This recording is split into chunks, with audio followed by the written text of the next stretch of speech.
Hi, everyone. Agnes here. Guess who I've got with me? Hello, Hello, everyone. Hamza. Nice to see you again. I'm so excited about our chat today because I think this is something that affects everyone. And just so people know, where are you at the moment in the world? Yes, hi, everyone. So happy to be here once again. And we're going to have a very exciting, very focused discussion, which I'm sure is going to help a lot of you. I am in Dubai in a baking sauna right now at 45 degrees. Oh, sounds wonderful.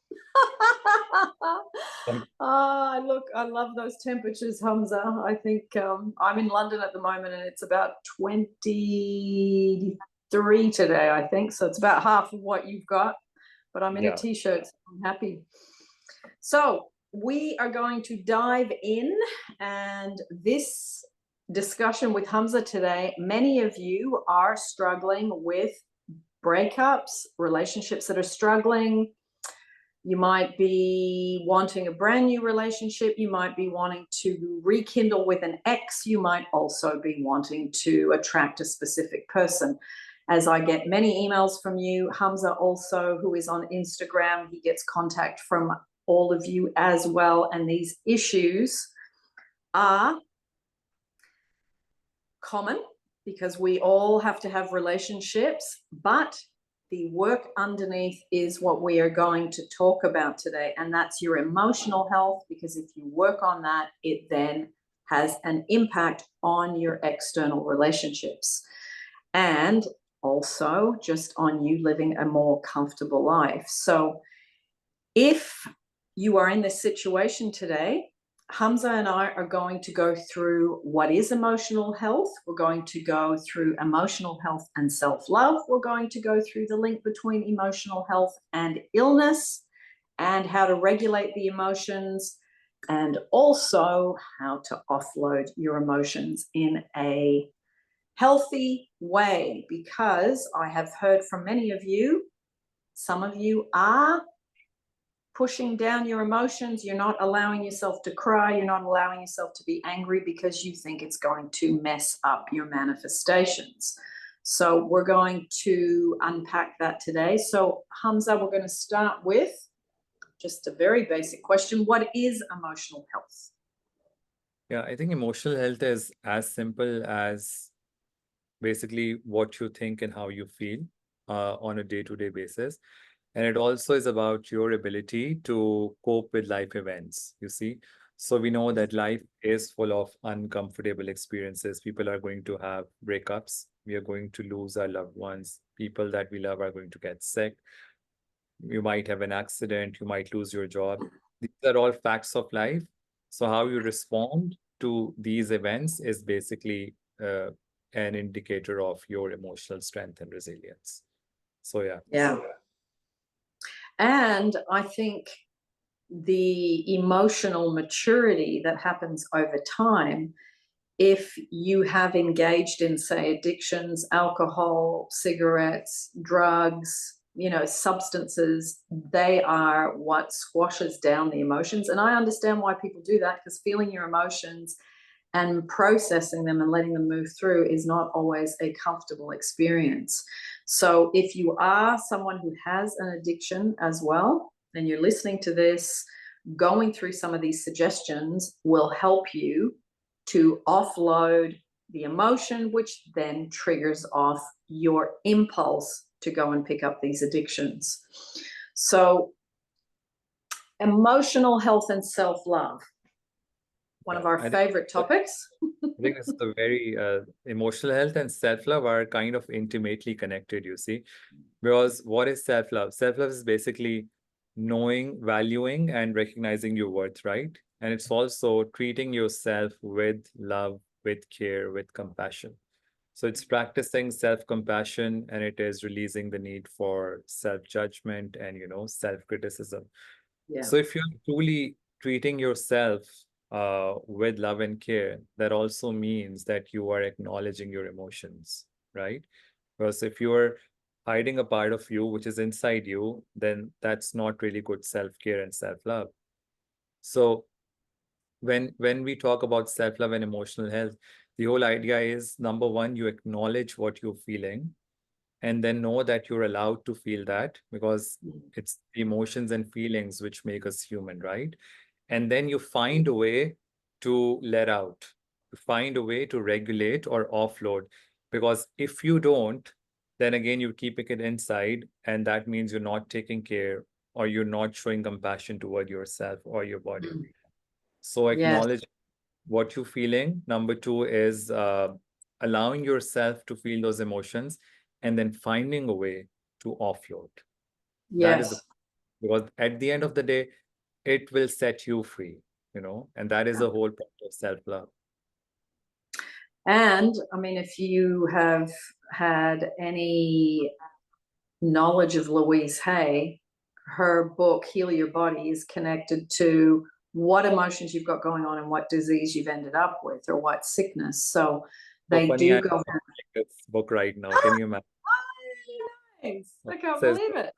right? I have this book with me here because I wanted to show this to people, that if there's one book that I want people to read, anyone who's struggling with health issues or emotional issues, I think this is Yeah, the foundation book, yeah, for full of. sure. And the little blue book that she's got is a whole list of whether you've got back pain or thyroid or any disease. It's all listed in alphabetical order and the emotional cause that sits underneath it, which is a great little resource. So, Hamza, someone who's got a lot of anger, because offloading grief or feeling like you need to cry, that one's a little bit easier to do because you can tuck yourself in bed and just let out your emotions as they come up. Anger is a little bit different because it's got a lot of energy behind it. How would you suggest if someone's got a lot of anger for them to offload that? I think with anger, it's number one, you have to acknowledge that you're angry, right? And then I think the best part, you can always transmute that anger into positive energy, because it is showing up for a reason. And one of the main reasons that anger shows up is, in most cases, your boundaries have been violated, or somebody has kind of, Mm. stepped the boundaries. So it's I think also a way of reaffirming your boundaries, communicating your boundaries, how you can use that anger into a more positive way, so you don't have to experience that kind of anger, in future. Mm. And anger is because it's a very powerful emotion, and if it is not regulated, it can like lead into, a burst of uncontrollable emotion. So it's very, very important that you find a way, number one, to regulate it. I mean, small things like, just going for, let's say, a high intensity exercise will Yeah. offload by like 50%. When you're angry and you want to respond, I always say take a break, go out for a walk, sweat yourself out, come back. You're still going to be angry, but the intensity is going to be very, very low, right? Yeah. And then also ask yourself, what do you think is this anger trying to show me? Or why is it showing up, And in most Mm. cases, ask your boundaries. Okay, Mm. what about my boundaries? Do I need to communicate my boundaries? What Mm. needs to be done? So Yeah. and it's like a very powerful emotion, but it can also be used as a force for good. Definitely. And the benefit of anger is the energy it gives you. Yeah. That's, it gives you the energy to go and do certain things. And yeah, I agree with you. A run, going to the gym, punching bag, doing weights, all those things really seems to shift the anger. And there's those rage rooms now where people can go and smash things. If you actually feel your anger has escalated, there's rage rooms all around the world now where you can go and smash stuff in a contained, safe space, and you are alone and you can do it without anyone around you that you know. I think that whoever created that was a very interesting idea, and I think very helpful to a lot of people, especially when people don't have a lot of privacy and they need to go, they live with people and they can't get their anger out while they're at home. This is a great way to go and do that. Yeah. Okay. Emotional health and illness, which we touched upon. Yeah, I think this is very, very important because I work as a wellness coach and I see like 9 out of 10 cases, people come with a problem. Either it's a chronic pain, it is a chronic condition. You'd be surprised to know how much of your illness is influenced by your emotions. And this is a connection which remains like unidentified because when you go to doctors, doctors are never going to look at, okay, what's going inside you, right? Unless you're going to a therapist. So here's the thing. Any emotions or feelings, if left unaddressed, or to put it simply, unexpressed emotions, they create disease. As simple as that. And the very simple logic for this is when you don't express it, your body does it for you. Because these emotions, these feelings, they don't belong inside. They have to be out, you know. So if you're not gonna willingly, find a way consciously to let it out, your body will do it for you. Now, how it happens, either your body can throw up a panic attack, or it can be in the form of some chronic pain, which is showing up, migraines. So many people, suffer from chronic migraines and they go to doctors who get them on, lifelong Tylenol and Panadol, but that is not addressing the root cause. In fact, you'd be surprised to know migraines are linked to anger as well. There's a lot of from childhood. And this book, Louise talks about it, that migraines often have, they're often rooted in anger, which is unexpressed. You see? Similarly, there's a very important another guilt. So people, if they have, again, this is from Louise Hay's work, she says that if people have like chronic pain, often that pain is linked to some unresolved guilt. Because when you have guilt, you want to be punished, right? And then that pain is showing up to punish you because you want to be punished. So these are such, I think, fascinating insights into health that a general practitioner will not identify. But like I said, you'd be surprised to know how much of your disease and illness they are linked to your health. Yes, for sure. I mean, in the Louise Hay book, the back is about support. The lower back, as a lot of people have lower back pain, is linked to a lack of financial support.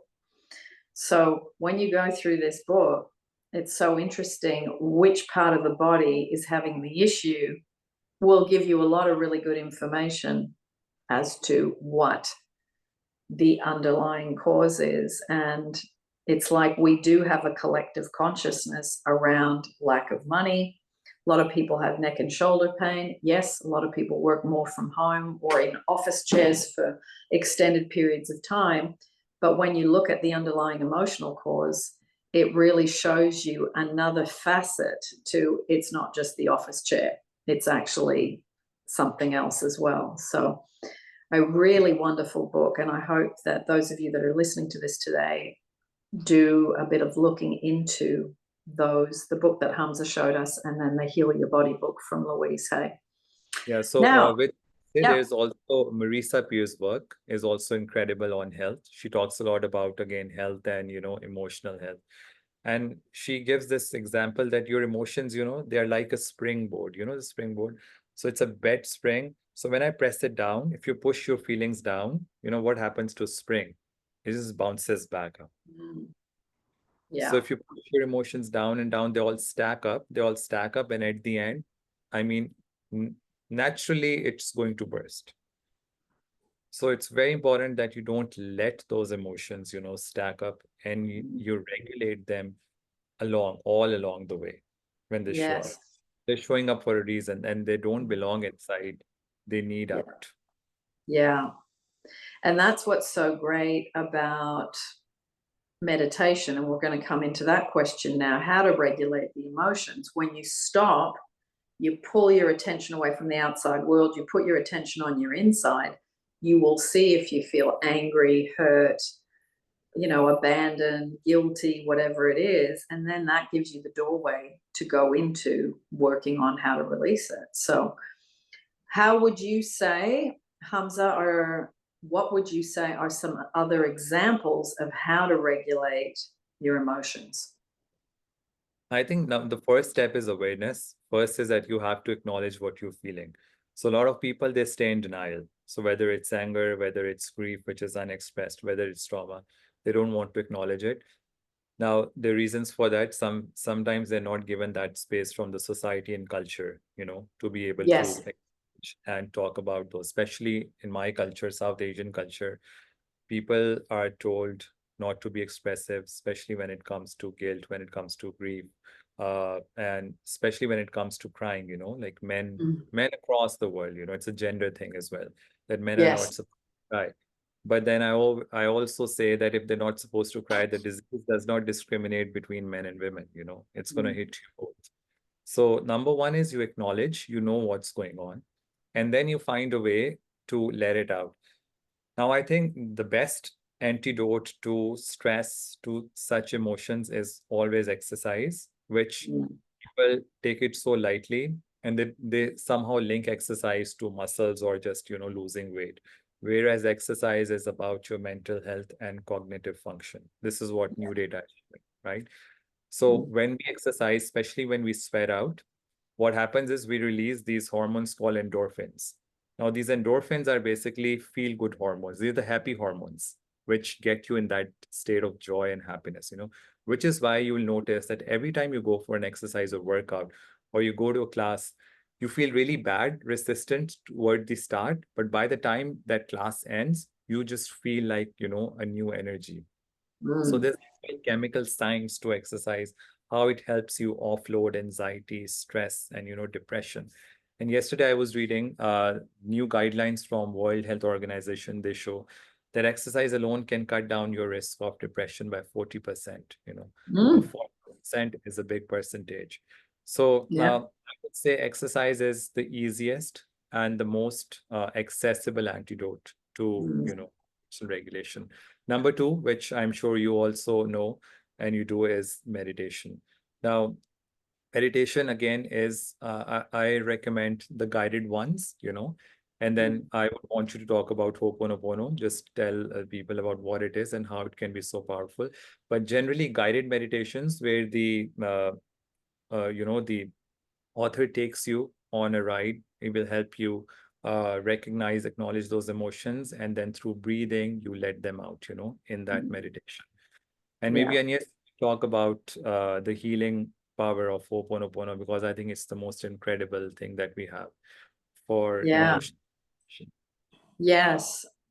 The Ho'oponopono prayer is a forgiveness prayer, and it comes from Hawaii and the original inhabitants of Hawaii. And it is a repetitive 4-part prayer. I'm sorry. Please forgive me. I love you. Thank you. And what you're doing is you're working on forgiving the self and forgiving another if you've got someone that you feel has created some disturbance between you and them, that it is to be used to dissolve any issues between people. And it is a beautiful prayer because you are forgiving yourself for attracting these situations, for being in a dynamic where there's anger or where there's someone has done something to you in your mind or you have done something to someone else. It is to restore the balance and to restore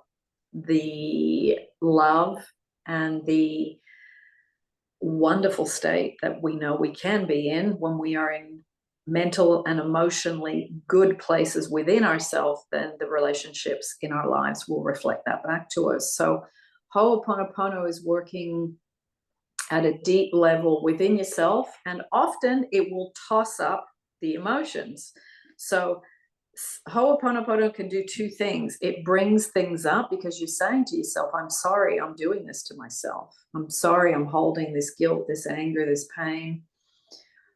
I'm sorry that I am at this moment experiencing a level of self-abuse by doing this, by going over and over and over this. Please forgive me. Please forgive me for doing this to myself. Please forgive me for not being able to rein my mind in. Please forgive me for being engaged in this dynamic between me and this other person. I love you. Coming back to the self and saying, I love you. I know you're struggling with this, but I love you. I'm here. We're going to work through this. And it begins with acknowledgement. And then at the end, it's thank you.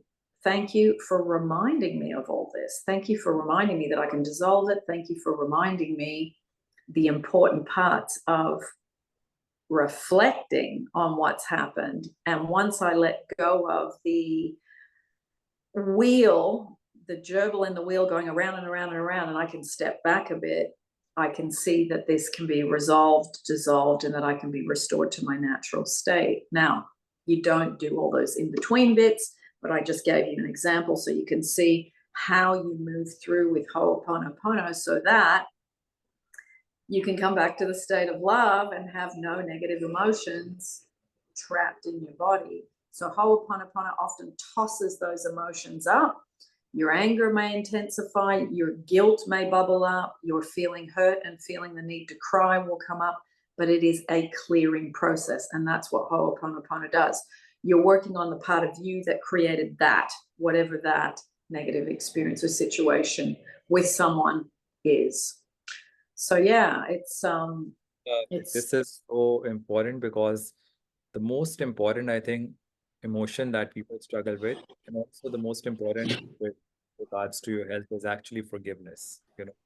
And Louise, I think, also in this book, she says that all disease, it starts from a state of unforgiveness. So if you find yourself in a condition, like if you have some illness, she says that ask yourself that, is there anyone I need to forgive? You know, especially if you're having some really bad chronic pain. And that is one thing that people really struggle, because if they've been hurt, I understand it can be very, very hard to forgive, especially the person who has hurt you the most. But also she says that the person that is most difficult to forgive is the one you need to let go first. Yeah. Because this, I need people to understand that forgiveness is not about them. It's not like if you're forgiving them, you're kind of approving what they did. No, it is about, because if you forgive, it is going to keep you stuck. It is going to block, if you don't forgive, it is going to block your manifestation. Number one, you're not going to attract money, you're not going to attract love. It's very, very clear. And also, it's going to create disease, because you know that it keeps building up and then it starts eating you up inside. So it is so important for people to work. And I think the first starting point is just by saying that I am willing to forgive. And I think this is the recommendation that she gives. Instead of, okay, I've forgiven, no, I am willing to forgive. You know, that is the starting. Yes. And I think too, like years ago, I remember, you know, after, I think it was being cheated on, you know, which is a very challenging thing to forgive, especially when you thought you and this person were in a committed relationship and you had trust, and then this thing happens. And I remember thinking, how the heck do you forgive that? Like, I can take my focus off it from having it happened, but how do I actually forgive this person? I don't want to forgive that. But someone explained to me about 30 years ago, and this made forgiveness so much easier. And they said, remember, forgiveness is for you, so that you can free yourself of carrying around the resentment. And the resentment, we know, is linked to cancer. So it's like you do not want to carry around your unforgiveness, because it's like drinking a bottle of poison. You are poisoning your own self with your own resentment and your lack of forgiveness. So and I think resentment, right? You know, resentment, if again kept long inside, it turns into cancer. Yeah. And that is not good for the self. So, you know, if you have got resentments, write the person a letter, then burn the letter, you know, rip it up into tiny pieces, flush it down the toilet, whatever. But getting it out, getting it on paper sometimes is good, or doing an imaginal meditation, like the spotlight meditation that I have. You call the person in front of you and you mentally say everything you need to say. There are different ways to get rid of resentment. And I think it is well worth the effort, because that is something that it's not just food that impacts your health. It's the mental state, the emotional state, and the physical things you do, exercise, lack of exercise, foods, good foods, not so good foods.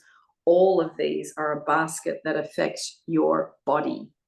And your body, if you haven't got your health, as we know, relationships, job, money, all those other things are secondary. So this really is our biggest priority. And sadly, it isn't for a lot of people until their health hits the wall. Also, I think people can also look into supplements, because now we have got some really incredible supplements which can really help people, I think, regulate their emotions and feel better. And mushrooms is amazing. I mean, this is what I did in my own journey. So now I think you can easily find mushrooms available in health shops. So there's Yeah. reishi, there's shiitake, the different types which have different functions. They're really good for regulating your emotions. Then I always recommend ashwagandha. It's an Indian herb. It's available in the form of capsules that also lowers your stress hormone. And then magnesium is a broad spectrum mineral, which is magical. You know, it relaxes us and it lowers anxiety and depression. So For sure.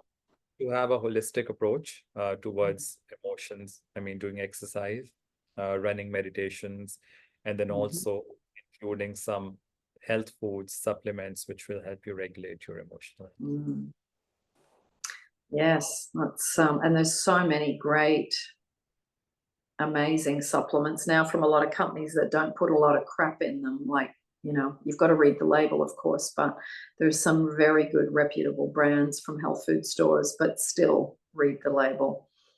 Make sure there's no fillers, because yeah, I bought some, no, my partner bought some. He bought some vitamin D, and then he gave it to me, and I looked on the back and I said to him, you got to take that back. I said, there's about that many ingredients, and they're fillers and all sorts of things that you don't even know what they are. So it's, yeah, being mindful of that. That's really important. All right. Well, I think we've gone through our little list of everything. And I hope the discussion has helped all of you if you've made it this far, and that you, as part of your self-love, implement some of these things that we've discussed. Thank you, Hamza, for coming and sharing a bit more. Since we've had many interviews together, I'm going to put the playlist of all our interviews. You can connect with Hamza on Instagram, and he's got some wonderful programs which he will let you know about and give me some links to. Everything will be down in the description below for you. And Hamza, do you want to say anything as we sign off? I mean, always a pleasure to be here, number one. So thank you for having me. And for listeners, I want to say that emotional health, it is so vital that you take it seriously, because it is ultimately linked to your, physical health and well-being and longevity. And health is Yes. wealth. So you must make your emotional well-being a priority. And I hope that you will look into the resources and the ideas that we have shared, because they've worked on us, they've worked on you, and they've also worked for so many of my clients and people across. So yeah, hopefully this should be a game changer for you. Yes, lots of good resources, but it's the turtle that wins the race, making those incremental changes over a long period of time, introducing something and being consistent and keeping it going, whether it's drinking water every day, exercise, whether it's making sure you don't eat processed foods, whatever it is, making those decisions to increase your personal well-being. So I have done quite a lot of videos on fasting, also on success stories, health success stories, people that turned around a disease or something that's happened to them and they've been knocked out with this, and how they've recovered, what they've done mentally, emotionally, and physically. I will put that playlist down below for you, and there are some health meditations for you as well to choose from. So thank you for joining us, everyone. And Hamza, you stay on. We'll say bye in private. Bye, everyone. Thank you for having us for a period of time. Lots of love.